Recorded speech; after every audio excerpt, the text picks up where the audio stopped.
So I have the unenviable task of following up Alejandro's talk. Thank you. It's good to know. So let's see, can I also collapse you? Awesome. Okay. So this is going to be sort of a mishmash of topics. And I'm going to try to make it as coherent as possible, but there's certainly going to be jumps and there's certainly going to be gaps. And I think the most important thing I can ask of you all is to please interrupt me. Do your best not to like write down all the equations and whatever, because you can always go back and check the slides. They'll be available. I don't want to stop you from taking notes. Take notes if I say something interesting. But more importantly, I want this to be as interactive as possible. So I'm going to start and take us back in time to the early 90s, when we didn't know as much about astrophysics as we do now, 30 years later. And at the time, there were 3 known double neutron star systems. Okay, now there are many more, but at the time, there are 3 known double neutron star systems. These are exactly what they sound like, 2 neutron stars orbiting around each other. And I just have is their telephone numbers and their basic parameters, an orbital period and an eccentricity, and a merger time. And already this says some interesting things, but from this data, more or less alone, there's some extra stuff in there too. Sturl Finney, which is possibly the best living astrophysicist, was able to take this data and turn it into a merger rate of double neutron stars from 3 systems alone. How did he do that? He used this equation, and to be fair, he wasn't the only one that did this. Other people, this is developed over years, but he used an equation that looks like this.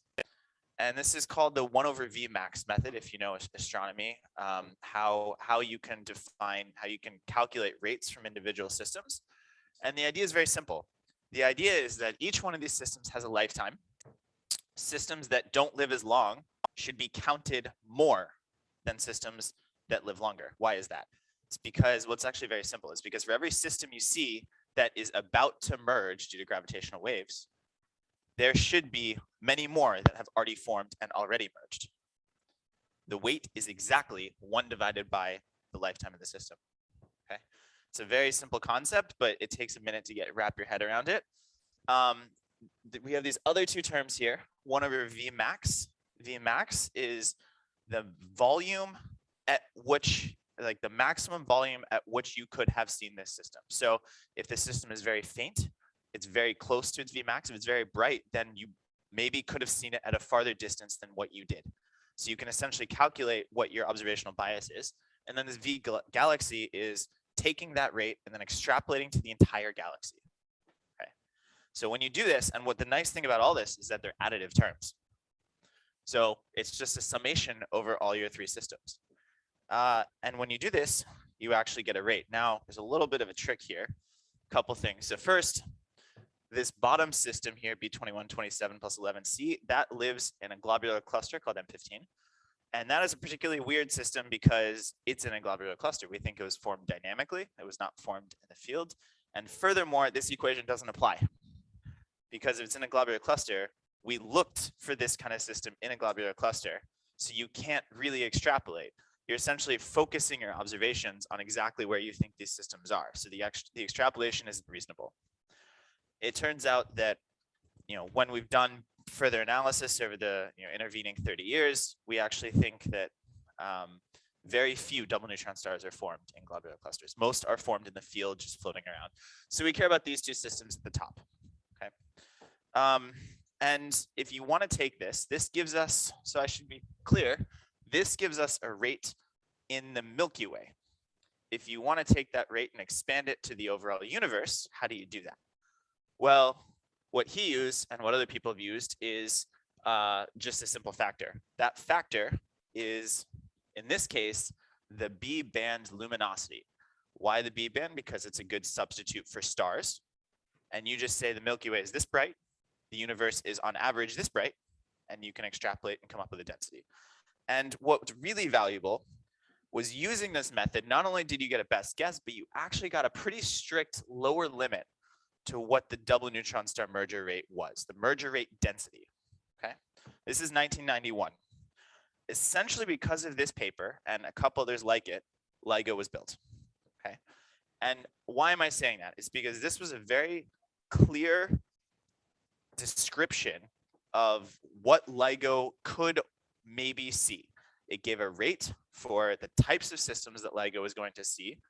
And if you didn't have this, you can't spend $500 million on a telescope when you're just saying, well, our models predict it. No, we actually saw these systems. We know they're going to merge, and we were able to come up with a rate from it from even, well, really 2 systems. You came up with a merger rate. So that's something to keep in mind. Now, to do this more properly, it's actually quite a bit more complicated than what we were able to do in the 90s. We know a lot more about pulsars, and there's all these effects you have to take into account. And when you calculate both the lifetimes of systems as well as the Vmax itself, you have to take into account the luminosity, how fast they spin down. There's a whole list, right? I'm happy to answer any questions about it, but when this was done a little more completely in 2003, you actually essentially, this is all Poisson statistics. So you actually get an individual rate of, well, B1913 plus 16 like systems. So you can say, you can actually extrapolate to the entire population of double neutron stars in the Milky Way and in effect throughout the rest of the universe just by knowing each individual system. You can actually individually weight them and say something about them. And that's what I'm sort of showing here. This is a coalescence rate. And you essentially you add them together and here you go. Okay. Now, the thing that I want to be a little bit careful about is it seems a little strange that you can do this, but the most important thing possibly is that you need to be very careful about your actual observations. So for instance, what they do is they say this survey X, observes the galaxy. Typically pulsar surveys observe within a few degrees of the Milky Way plane. So you don't care about anything up and low. So you care about the very thin Milky Way plane. And you want to know exactly how deep you go at every point on this. And then somehow you need to extrapolate that. And things get very complicated when you start to realize that different surveys with different limits, looking at different parts of the sky, observe different systems. And so you can combine them all in a very, it's a very challenging problem, but you can do it. Today, there are now 20 double neutron stars. Our rates are a little bit better than they were back then. And I'm just showing here just to show you sort of what they look like. This is the orbital period versus the eccentricity, and you see they have these kind of strange, interesting characteristics. And then, I don't know, I just threw this up there just so if anybody was interested, you could reference, I guess.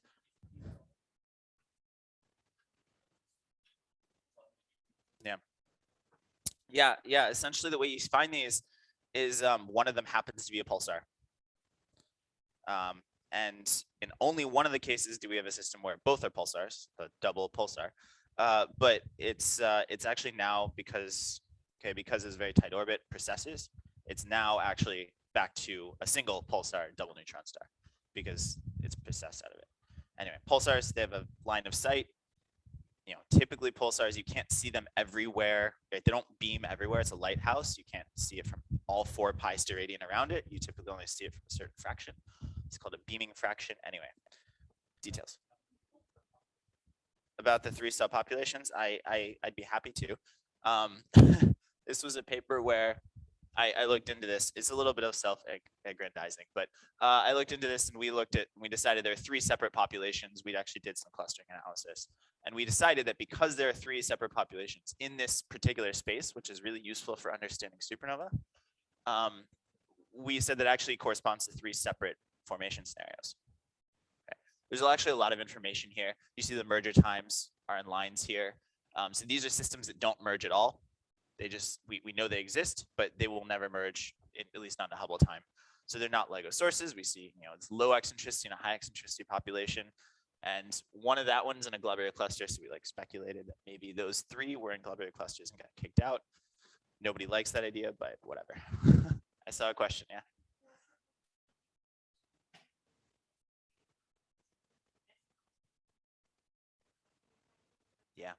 Yeah, that's part of the black magic that goes in here. Did I even include beaming fraction? Yeah, pulsar beaming. Okay, there you go. In practice, it actually comes into the Vmax calculation, I think. Yeah, it comes into the Vmax calculation. You assume, you actually have a volume within which you could see this thing. And that volume is not everything within some volume. It's also multiplied by some various fractions.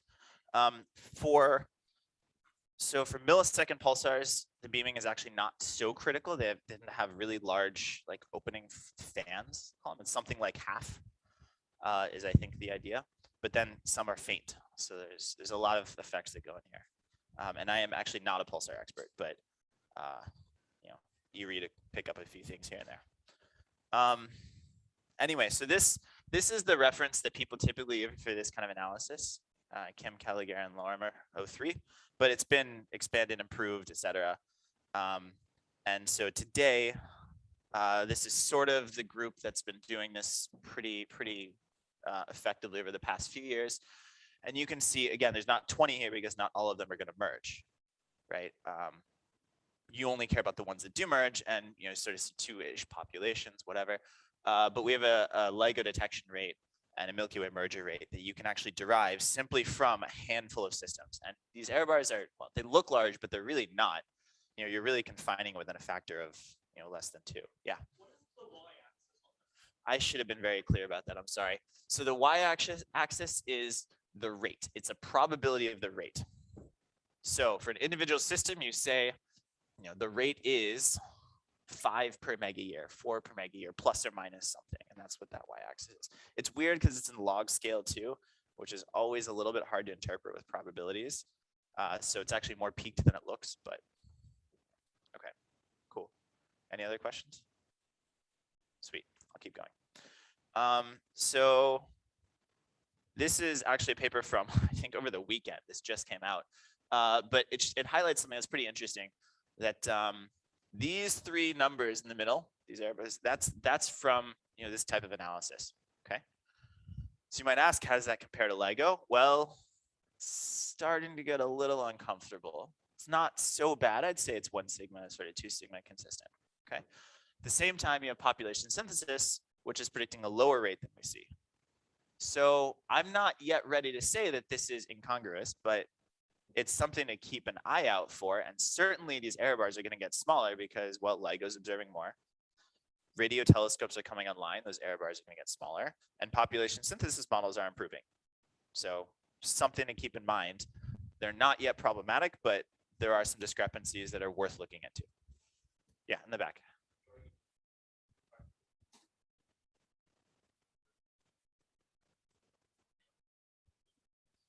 Yeah, it's a very good question. I'm being a little bit loose here in my terminology. In this case, this is a rate per Milky Way galaxy. I think I have that right. I think that's right. Somebody can check that out for me if they want. Dan, can I ask a favor of you? Can you keep track of Slack and Zoom and throw me the questions that come up? Because I think one was just asked, but I can't. I'm not good at multitasking. Yeah. Okay. Okay, so the question was, do the population synthesis codes only include field binaries? And the answer is typically yes. There's a few exceptions. But for the most part, population synthesis models really focus on binaries. I'll go into more detail on that. There are now models that do triples. There are population synthesis that do globular clusters. There's definitely globular cluster models. All of them have their own uncertainties and intrinsic problems with them. But yes. Another question. Yeah.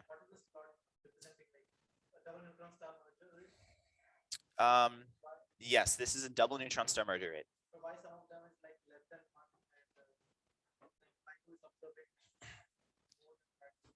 Yeah, it's a rate per year. That's the key. And this actually, now that I think about it, this can't be per Milky Way. There's not 10 double neutron stars merging per Milky Way. So this must be per rate density. Yeah. Maybe we should email the authors and tell them like units. I think it must be a rate density. So a volumetric density. Yeah. Okay, cool. Okay, I'm gonna move on.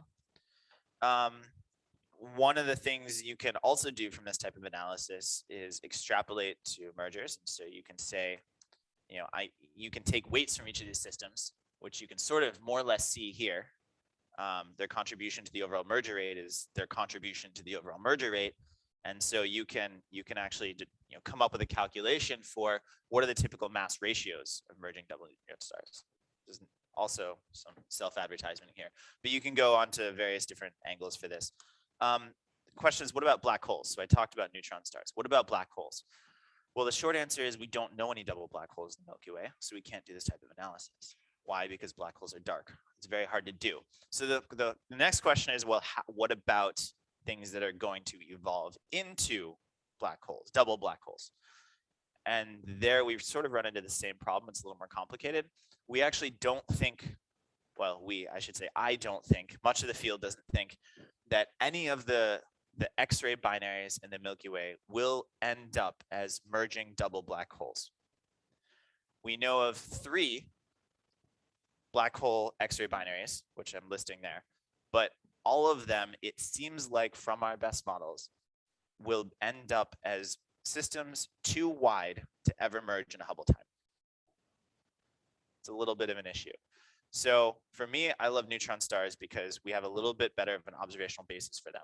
But that's not to say that we can't use these systems to learn about double black holes. They're very close analogs. And I should also say some people don't necessarily believe this. It's not super controversial, but some people have models that say, yeah, they will. So keep that in mind. Yeah, another question.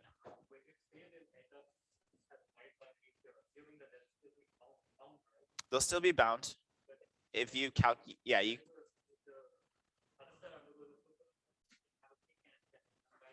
Exactly. So yeah, so the question was, I'm assuming that they're still bound. Supernova, this is one of these systems, one of these stars and these binaries still has to go through a supernova, and maybe that will unbind it, or maybe that will make it more bound. Yeah, so all this is true. We think black holes that are this massive probably don't get very large kicks. That's also, not totally clear, but yeah, the standard we think is that when you do your best analysis, you think that probably these systems will end up too wide but still bound. So they will merge. It'll just take, I don't know, 100 gigayears or 500 gigayears or however long it is. Okay. So let me, before I get into what I really want to focus today, which is population synthesis, I want to also say that this type of analysis, which I just described, where you take an observed sample and you extrapolate to a population, we can also do that with LIGO sources. And I say we, I mean the field, people have done this. So for instance, when LIGO came out with their GWTC2 catalog, which includes O3A, you take the 50-ish black holes and you start fitting models to what are the masses of those black holes. And you get, depending on the model, you get a different distribution. There's some consistency between them, but it's clear that we're starting to sort of converge, but there's a lot of variation that can happen. Remember, this y-axis is log scale here again. So there actually is quite a bit of variation between these, but still, you can sort of see some trends. Okay. So as the data gets better, you're going to, this is going to get much better, this type of analysis where you just simply fit models to what you see, and you can do something like that. A lot of this work has been led by Maya Fishback and collaborators, and I'm showing here something similar, which is the mass of the more massive black hole, I think that's right, against the redshift of the merger. And every circle here is like an error circle from an individual LIGO event. So there's a bunch of them, right? There's like 50 different circles here. But she started to notice a couple things. So first of all, everything in gray here, you're not likely to see, because anything that's low mass and distant is faint. It's hard to see anything that's low mass. It's just observational bias, right? And she actually was able to define what that boundary is. We know pretty well what LIGO is able to see. We know it's signal to noise. But she also noticed something else, that maybe this is a little strange, that there's nothing down here, right? We have low redshift black holes at some masses, but we don't have low redshift black holes at 70, 80, 90 solar masses. So this is the type of analysis you can do, and you can start to say, maybe that's a metallicity effect. So anyway, various things. My point is that there's some interesting science you can do simply from taking the observations you have and extrapolating to the larger population. So yeah. Looking at the curve that's like the edge of observability here, yeah. Why does the maximum redshift that's observable start to come down at the highest max? I have an idea, but I think you're the better person to answer this one.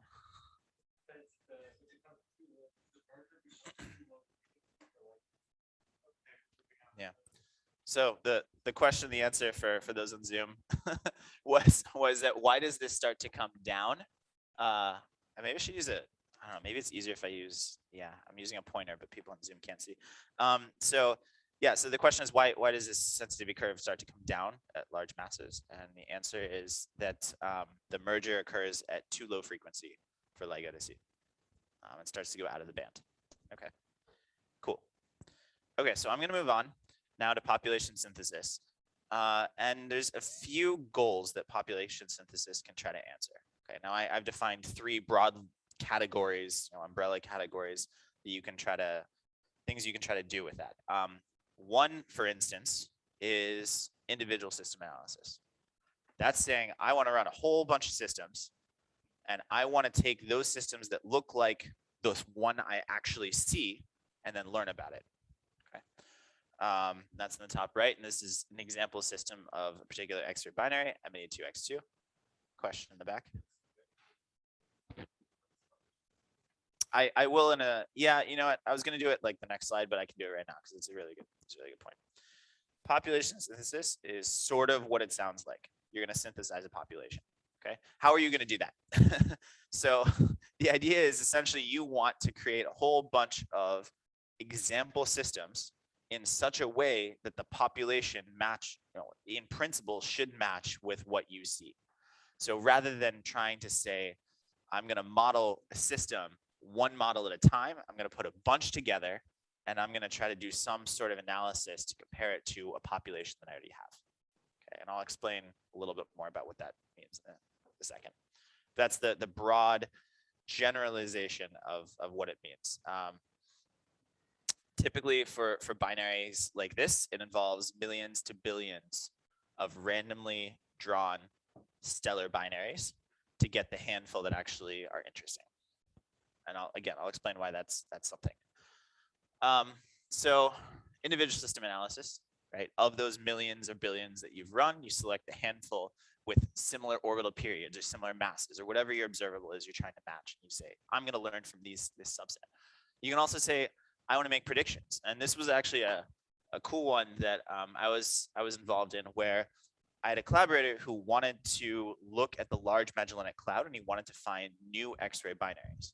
And so I ran a simulation, and I said, all right, I know what the star formation history is of spatially resolved star formation history. And I was able to say, all right, you should focus your telescope here. Now, it wasn't as successful as I was hoping, but that's not the point. The point is that you can make predictions.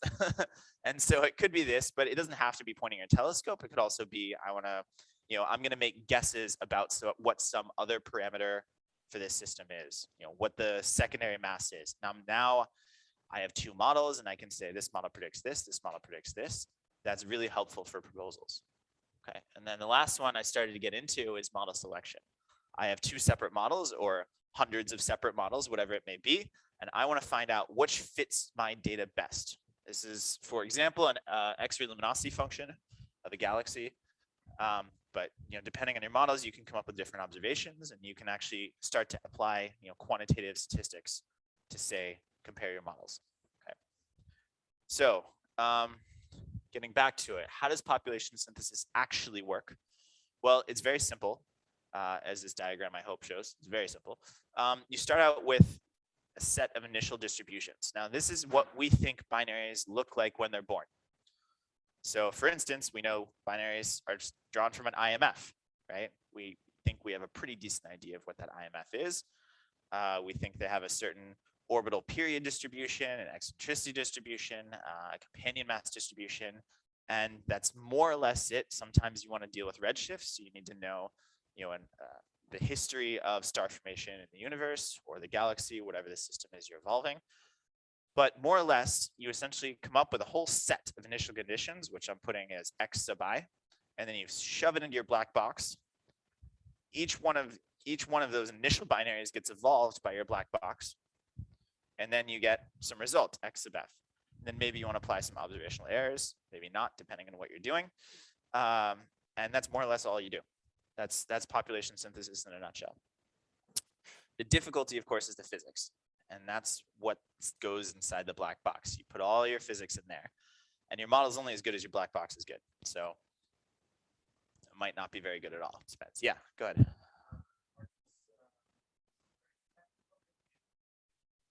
Yeah. So the question is, are these models very dependent upon your initial distributions? In practice, probably not. It's a very good question. People have looked into this. And the more complicated answer is that it depends upon which parameter you're thinking of. So your IMF, for instance, can change quite a bit.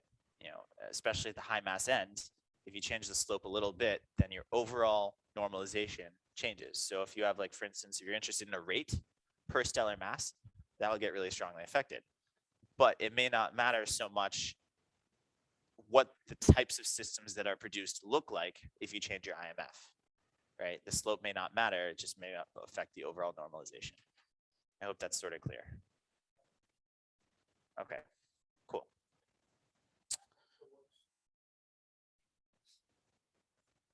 For the most part, yeah, I mean, there's definitely, it's still worth looking into initial distributions and analysis to try to get those numbers down. But yeah, we think the biggest uncertainties are in the black box. Yeah. So I'm not going to go through this math, but if you're into Bayesian statistics, I leave it here mostly for reference. The fact is that this is actually a well quantitatively developed concept. It's not just like numbers. You can actually like put it together, you know, in whatever way you want. So I'm not trying to teach this to you. I want simply, this is here as a reference. If you're interested later, you can go back and look at it.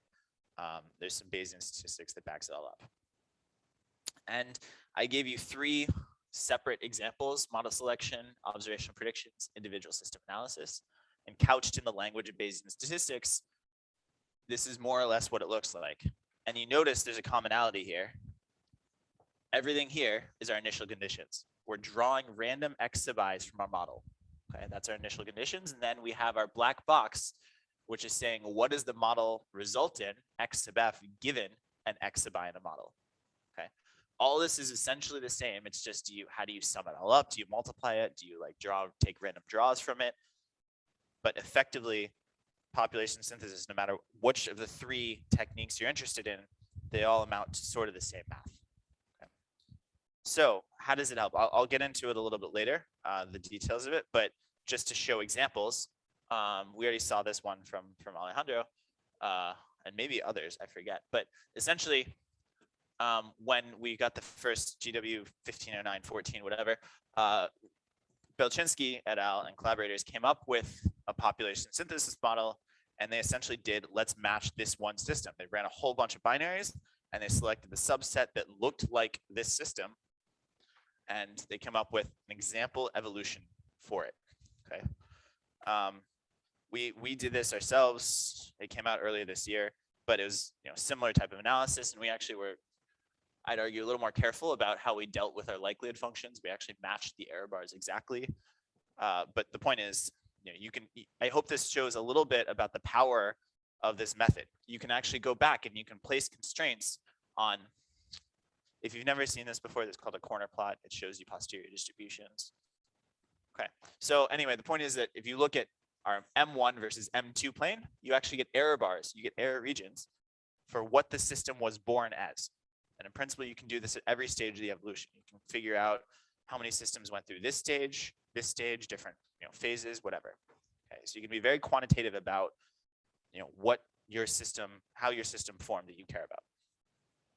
Okay. Predictions for LISA. This was a paper that actually Dan and I put together, along with a few other people, where we ran a population synthesis, and we were interested in double neutron stars in LISA. Most people, when they think LISA, they think massive black holes, maybe double white dwarfs, but we did some calculations and found that actually double neutron stars should be a significant population within LISA. Okay. So we took the LIGO merger rate and we made some expectations. We had some random draws. Every green point is a randomly drawn system that we think LISA should be able to see. You know, on average, it's one realization. Yes.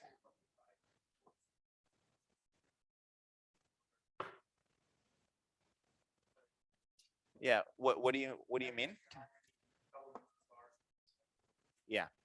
So the question was, can we quantify how many double neutron stars LISA will detect over 4 years? How many? Yeah. And the answer is yes. We can do all this kind of types of quantification. One of the things we focused on was, will LISA be able to detect the eccentricities of these? And the answer is, it will be able to detect some of them, maybe. It should be able to detect some of them. And actually, that's really valuable for us because it'll tell us, I mentioned that earlier paper, subpopulations. Some are at higher eccentricities, some at lower. LISA should be able to detect residual eccentricities in the higher eccentricity subpopulation. And that actually tells us quite a bit about how many form through different scenarios. So, anyway, I forget. Dan, do you remember the number? Yeah, I don't remember the number. It's 50, something like that. I mean, it's the number of green dots that are up there. You were asking how much the SNR Yeah. Yeah, order tens. It's of order tens of sources at least. There's another subtle fact that anything to the left of this dotted line, LISA will see, but it will not know that it's a double neutron star. So it'll just appear as a peak, then won't evolve, and so it'll be just confused with the hundreds of thousands of white dwarfs. So really, you're interested in the things to the right, which are the things that evolve over LISA's lifetime, and you can get a mass measurement, and you can find out whether they're double neutron stars. So I have a question in the back first. So question was, for the population, do we use COMPAS as well? And the answer is no. This was produced with a different population synthesis code called COSMIC. But still, yeah, and that code, and essentially almost all of them, all but like two, are based off of what a code called BSC, which is from Jared Hurley and Chris Tout and Anna Pols, 2002. Yes.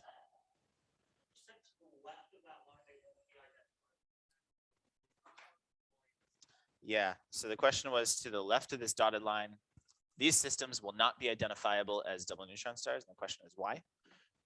So the basic answer is, essentially, if you want to detect systems in LISA, you do a Fourier transform.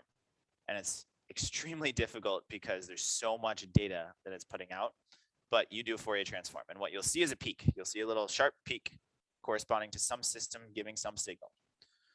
Anything that just gives a peak, there's a degeneracy that can't be broken between how massive it is and how distant it is. Where you break that degeneracy is these systems to the right over LISA's 4-year lifetime will evolve in frequency. So their orbits will shrink just a little bit, just enough that essentially they go from one bin in LISA to another bin in LISA. And that's how you define your limit. Okay, question in the back.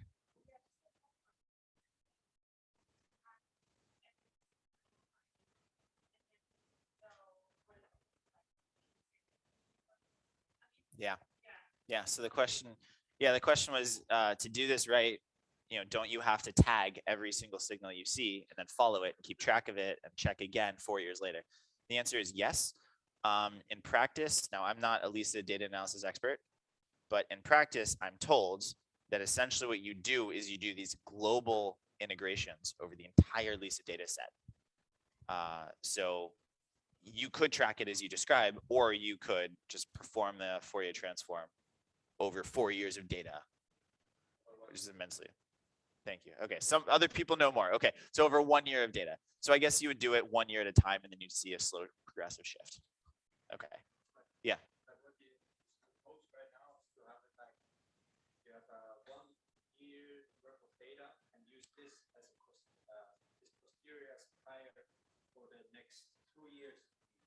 I see. Okay. So I should have asked the audience for this one, who clearly knows more than me. So the current proposal is that you use 1 year of data as a prior for the next 2 years of data. Yeah. Okay. Cool. Okay.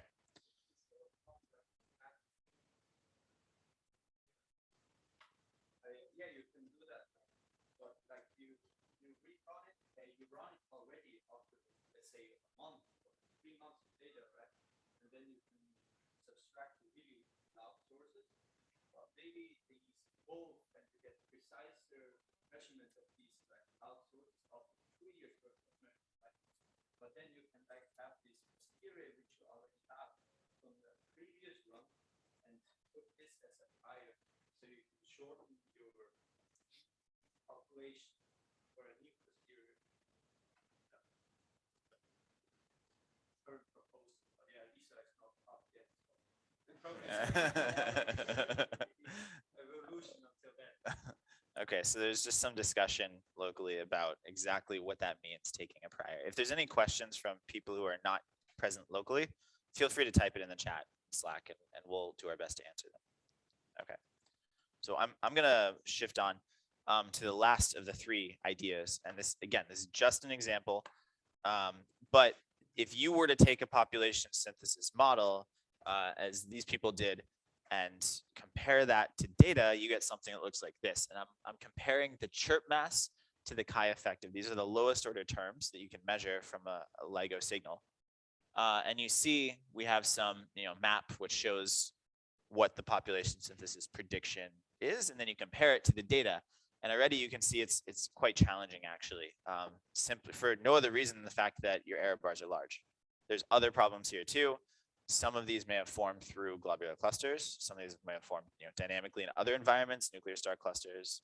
Some may be formed through triples. And so it's actually quite a challenging problem to take that data set and then try to fit it in any reasonable quantitative way to a particular model prediction. But it's not stopping us from trying. So anyway, so this is a fun little calculation that I like doing, and I like showing people.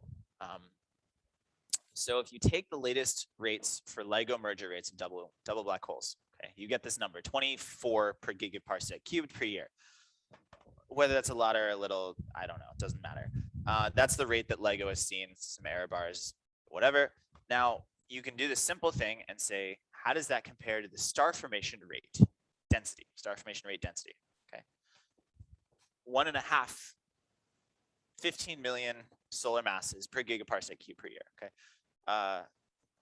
Again, I guess that feels like a lot, I don't know. But the interesting thing is if you divide the two numbers, okay? What do you get if you divide the two numbers? You find that for every 500,000 solar masses of stars that are formed, you get one merging black hole binary. Okay, these are very rough numbers. Okay, but what that tells you is that these systems are extremely rare.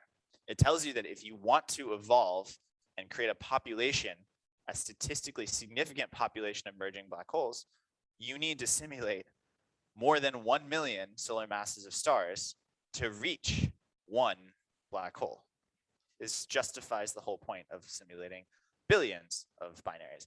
Now, I'm skipping over a lot. Why am I skipping over a lot? Well, the first cut we make is we don't simulate low mass stars when you run binaries. You start at like 5, 6, 7, 8 solar masses and up.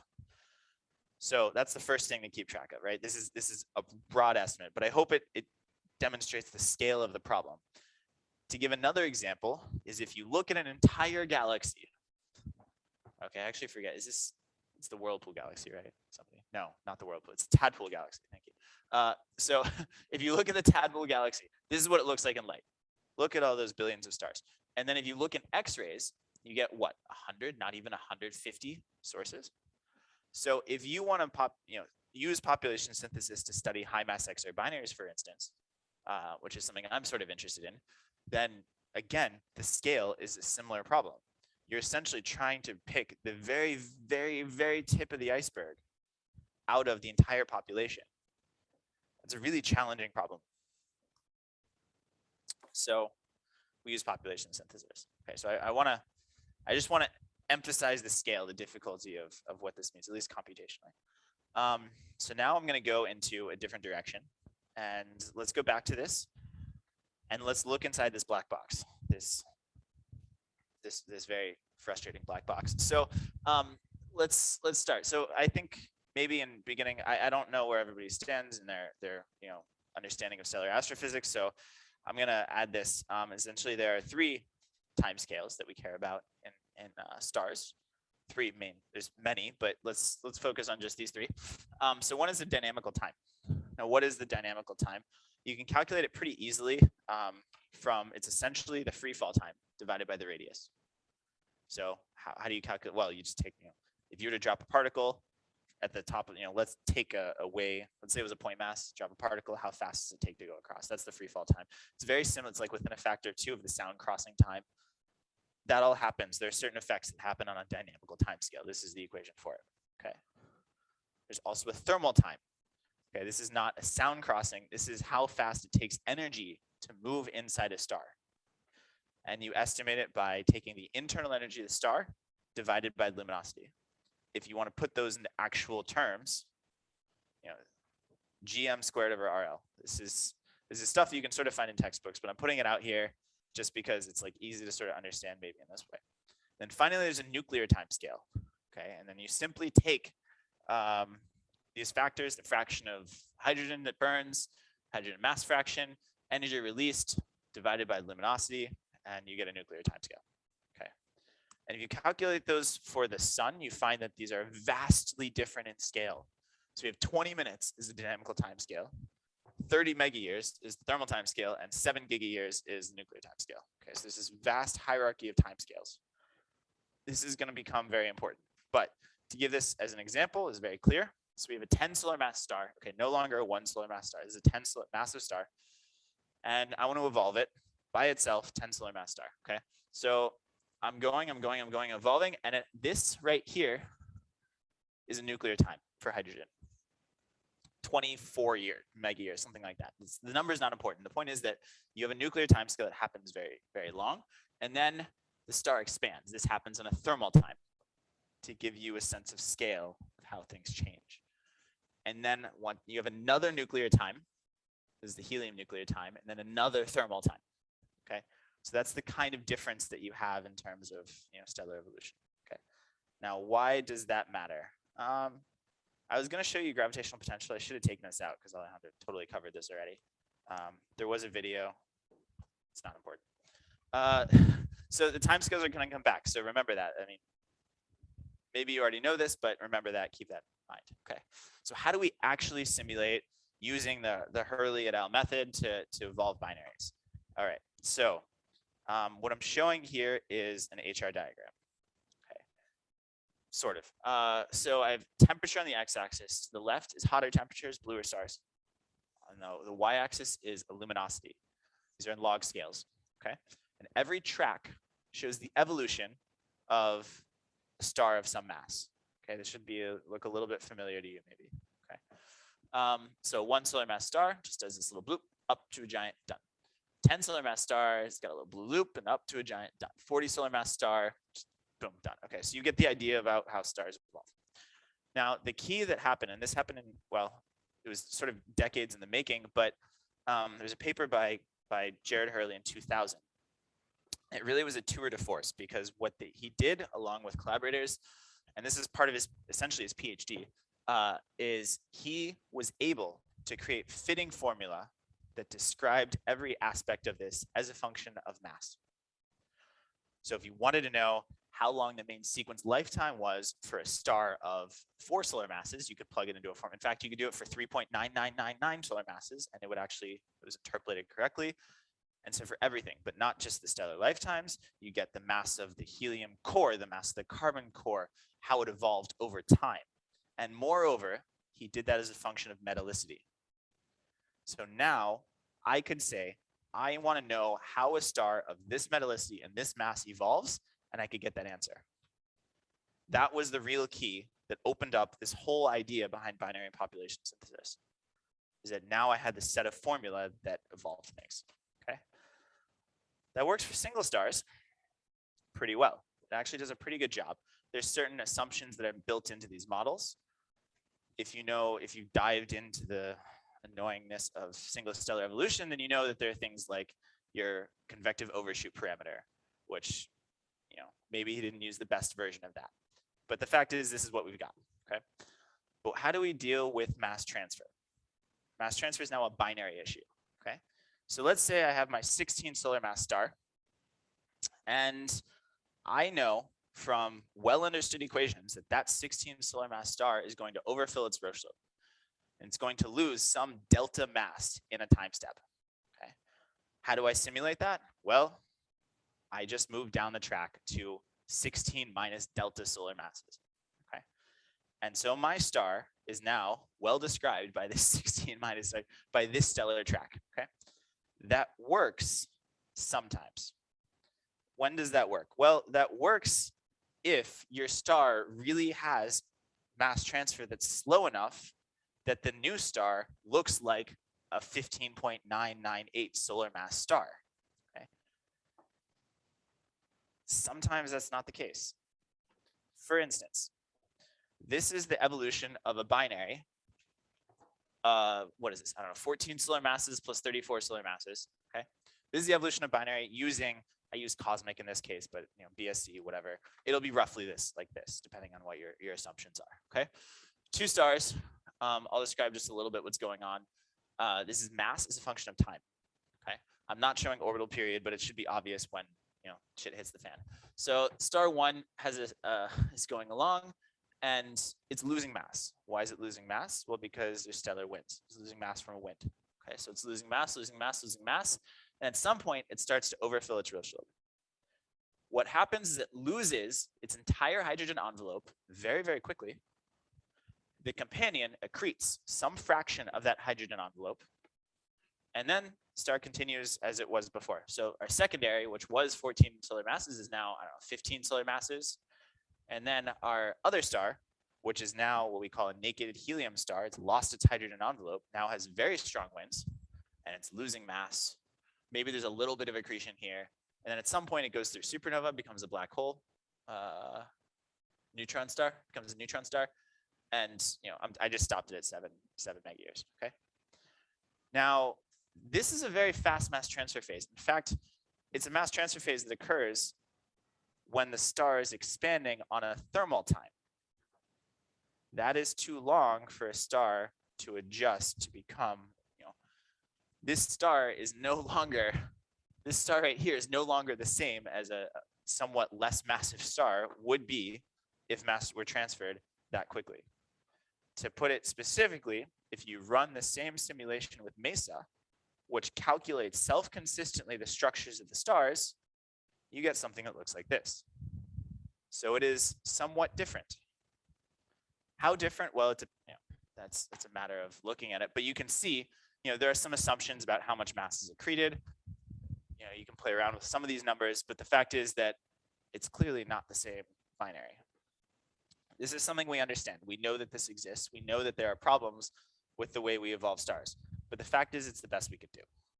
So, yes. The solid line.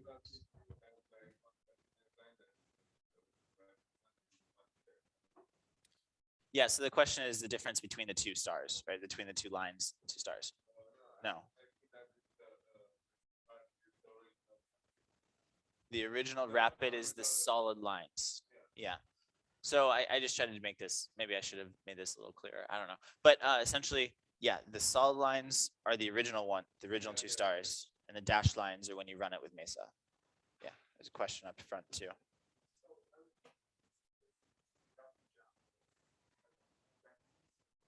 Yeah. Yeah. Yeah, so where did the mass go? It's a very good question. I forget. Yeah, this is stable mass transfer that occurs here. Essentially, the idea is that a lot of mass is lost, and a lot of that mass is lost from the system. It's not a wind, but it goes away. Exactly how much is lost and how much is accreted, that depends upon some numbers you can actually put in your calculation and change. So some of that can change, but essentially, yeah, the idea is it's lost from the system itself.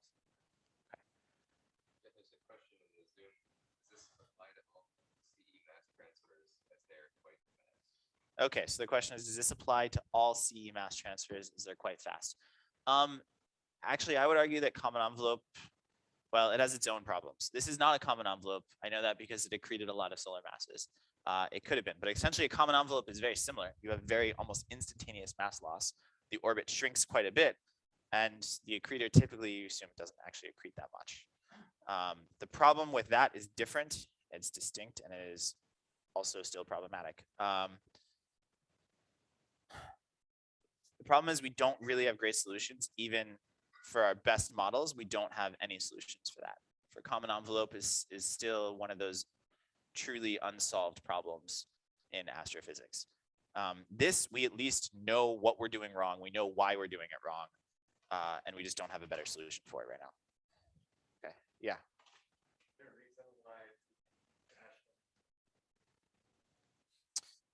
Yeah, the simulation failed at that point, I think.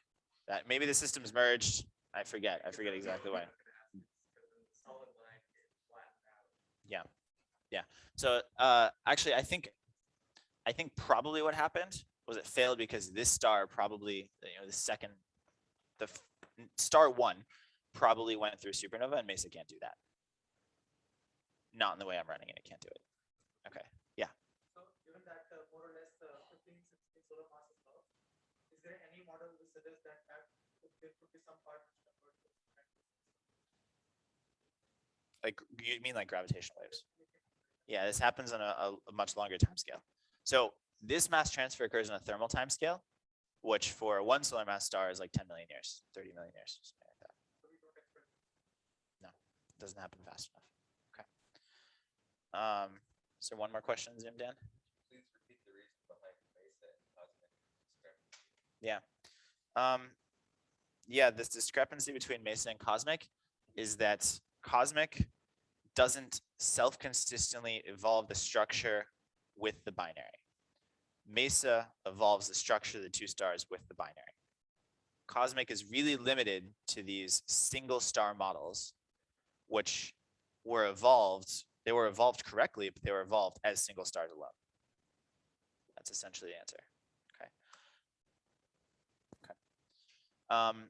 To be a little more explicit about how bad this actually is, this is from a recent paper from Monica Gallegos Garcia, where she compared what we call rapid. This is like cosmic, BSC, any of those, to detailed models, and at black hole masses in the x-axis, log orbital period on the y-axis. I didn't include numbers. Sorry, it sort of doesn't matter for the case I'm trying to make.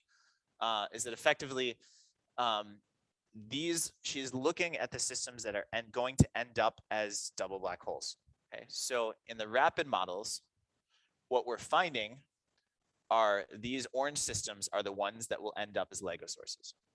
These are ones that the rapid models are saying they will go through a common envelope and end up as double black holes. On the right, these are models which she's saying, first of all, she doesn't find, at least not in this particular slice. There may be other slices of companion mass, but at least in this particular slice, she's not finding any systems that go through a common envelope and then merge it. Instead, she's finding these dark blue ones are the ones that end up as double black holes. So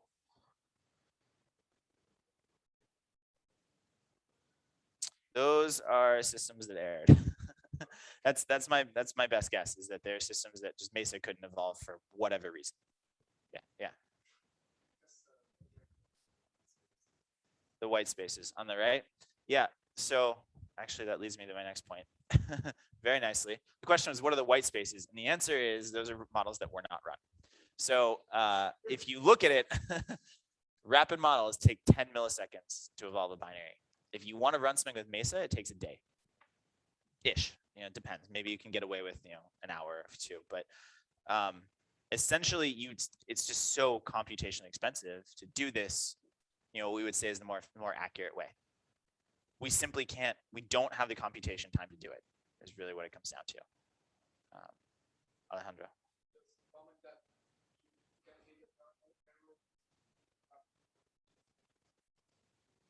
That's true.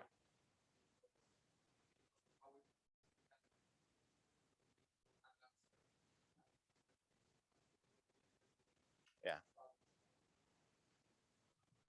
So it sounds like I'm crapping on population synthesis. I don't want to do that, because I do this too. I just want to be clear when I describe like what the two methods are doing, how they're doing it, and what the limitations are, so everybody knows that, sort of when you see results, you understand like what's actually going on behind the hood, right? Okay, so I'm gonna try to finish up. I'm actually gonna skip this little slide bit right here, and I'm gonna jump to, what do we have, Dan? 5 minutes? Okay, cool. All right, so we're gonna get to the interactive part. What is the angular momentum of a non-spinning black hole? 0. Thank you. Somebody in the back said it. 0. Excellent. Okay. What is the angular momentum of a maximally spinning black hole? Well, okay, fine. Yes, but it's actually not the angular momentum. The spin of a maximally is 1. It actually is this gm squared over c is the angular momentum of a maximally spinning black hole. Okay. The only thing that matters here is mass. Why? Because it's a black hole and there's a single parameter, whatever. Okay. So you can calculate what that angular momentum is per solar mass. It comes out to, I don't know, 10 to the 49 grams centimeters per second per second squared, whatever.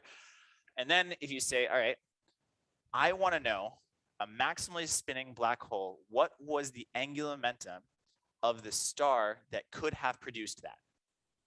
Does that question make sense? Okay. So I'll take the moment of inertia of a star, something like 10 to the 54 grams centimeter second. And then I want to say, how fast was that star spinning? Okay, these are rough numbers. You can play around with this all you want. Something like 8 days. Okay, spin period of like a week. Think about that for a second. So if you have a star that's spinning at a week rotation period and it collapses, it'll produce a maximally spinning black hole, assuming that nothing is left, no angular momentum goes away during the collapse. Okay. Okay. So this is all sort of new, so I'm not as comfortable with the slides. So what happens now? Take that star, right? What happens when it evolves into a giant? Now, what do I mean by that? What do I mean? So a star doesn't go from a main sequence star into a black hole, unless you have direct collapse, etc. So typically, a star becomes a giant. It loses its envelope, maybe due to binary interaction. I'm interested in double black holes here, so I'm going to assume it's in a binary. It loses its envelope, and you're left with a helium star. I'm interested in the helium star right before. Okay. But before it became a helium star, it was a giant. All right, you see where I'm going with this? What happened when that star that was initially a main sequence star turned into a giant? Anybody? Thank you. Yeah, well, maybe you saw it, maybe whatever. Slows down. Why does it slow down? It's because the moment of inertia is mr squared. R squared going from a few solar radii into 1,000 solar radii slows the star down. Now, this depends upon the star's ability to maintain rigid rotation during this phase. Okay, and that's a tricky one that people are still not sure about. In particular, this Taylor-Sprout mechanism is an angular momentum mechanism within stars, but the desire for the star is to maintain rigid rotation.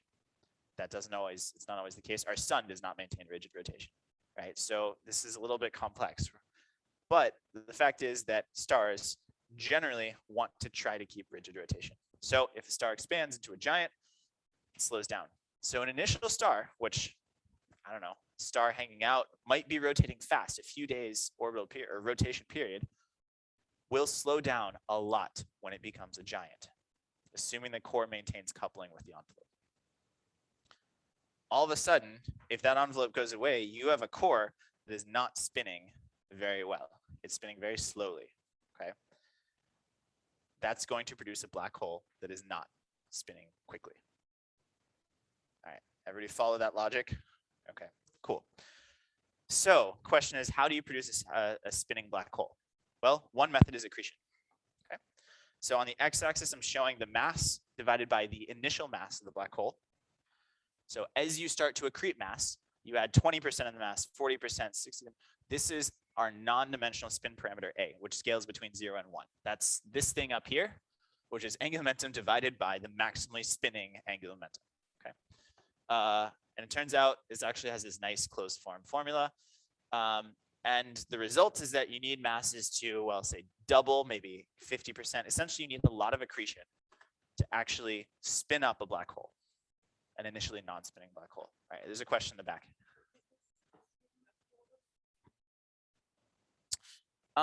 Yeah, so the question was, does this assume a co-rotating accretion disk? The answer is no, because I'm going to assume that the black hole has initially no spin. So as long as there's an accretion disk, you instantaneously orient your rotation to be with the accretion disk. It doesn't matter. Sure, if it's spinning the wrong way initially, yeah, then you can have some interesting things happen. Fair enough. Okay. So effectively, let's say you have to, I don't know, increase your mass by say 50% to get a high spin. If even I want, I don't know, A of 0.1, I need, I don't know, a 1/10 of a solar mass, something like that, maybe not quite. So what does that mean? Well, we can actually put an upper limit here. We can say, what is the Eddington rate at which black holes accrete? It's a few times 10 to the minus 8 solar masses per year. And we say, how long do massive stars live? Maybe 10 million years, maybe. If it's massive black holes, more like 5 million years. And so the point that I'm trying to make here is a subtle one. It's that simply there's not enough time to spin up a black hole through accretion in a high mass X-ray binary. Low mass X-ray binaries, they live for giga-years. High mass X-ray binaries, you simply don't have enough time to do it. Okay. So if you want to produce a maximally spinning black hole, realistically, you can't do it with accretion. Maybe you can get fancy and start playing with triples and shit, but not an issue. So I'm assuming all the gas comes from a star. Yeah, you're right. If there's gas floating around, or if you're in a supermassive black hole, like, AGN disk, and there's enough mass, you can start to play with things. That's true. Be more, things get interesting then. Yeah, yeah. Dan's, I mean, few people in this room have done some simulations on this. So in the next minute, I'm going to discuss tides. And the question is, can tides spin up black holes and binaries? Okay, so there are two versions of a tide. There's an equilibrium tide and a dynamical tide. It's not obviously a dynamical tide, but this is the Bay of Fundy, which is cool. The Bay of Fundy looks like this, and this is a time lapse of it. And normally tides go up by, I don't know, you've been to the beach, a meter, maybe. This is 45, that's like 15 meters, this tide. Why is this tide so large? Well, it's in what's called a dynamical tide, which means it's in a resonance. That essentially, if I go back to this image, essentially the amount of time it takes this water to flow out and back in corresponds very nicely with a 12-hour period. This is a resonance that you've created with a part, a bay, a closed surface with, the actual orbital period, right? So in stars, it works a little bit differently because there's not such clear solid and liquid layers. Essentially, in stars, you have resonances in the star oscillates. And essentially, when that oscillation period overlaps with whatever your tidal perturbing force is, the period of that, then you can actually excite the tides very high. It's extremely nonlinear and very challenging, and I would not recommend it for anybody. Don't wish that upon any of you. So we're going to focus on the equilibrium tide because it is, in all honesty, the stronger force. And you can calculate this. This is actually in, it's nicely represented in those two papers. The whole theory was really developed by Jean-Paul Zahn in the 60s and 70s and 80s. But essentially, you come up with a time scale over which you can synchronize an orbit, and a second time scale over which you can circularize an orbit. And the key thing is here, there's all these terms here, but for our purposes, it doesn't matter because this whopping exponent means the most important thing is your ratio between the radius and the angular or the orbital separation. This is r over a to the 6th power. And our circularization time scale is to the 8th power. So the fact is that tides can work if you put the binaries close enough. So I'm going to focus on this phase where we have a neutron star or black hole accreting. Actually, it's not, I actually got that wrong. It's actually this phase here. I take that back. So they're actually attached. Forget this slide, it's wrong. And so you want to actually, if you do the calculation properly, using the structure of the star, using actual real stars calculated with MESA, putting them in real binaries and fully calculating the structure, whatever, all that, you get this. And I'm looking at the helium star mass. So we have a helium star with a companion mass of 10, 30, and 1.4 solar masses. This is a neutron star and 2 black holes. And then the y-axis is orbital periods. Every one of these is a simulation that somebody has run, okay? that these authors ran. And the colors are telling you what the ratio between the two times are. So, right, so we have a synchronization time, a tidal synchronization time divided by a helium burning lifetime. And what you see is that everything that's blue, these are systems which the tidal synchronization time is much shorter than the helium lifetime. These are stars in which tides have the ability to spin up a star. Okay. If you can,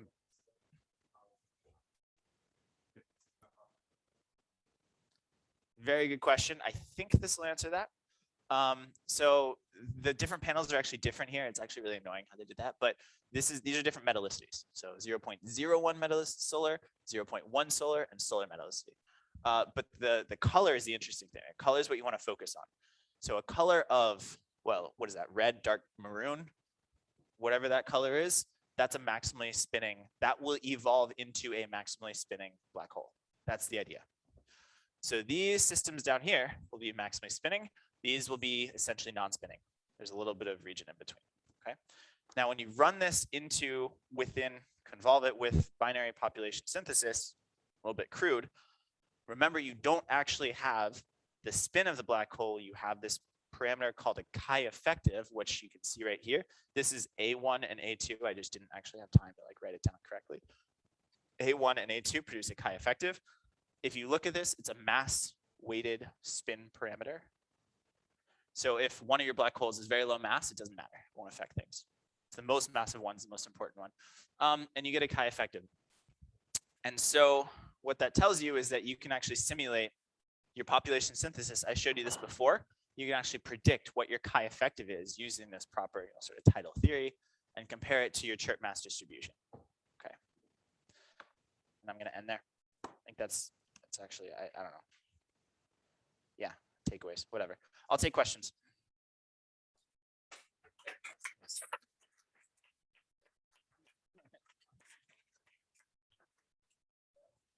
I'm sorry? Can you answer to that? Oh. You are taking question. Okay, thanks. Actually, yeah, maybe one burning question, but then we should have time to take a break so that we can do the hands-on session and make dinner. So I see one in the back. Yeah.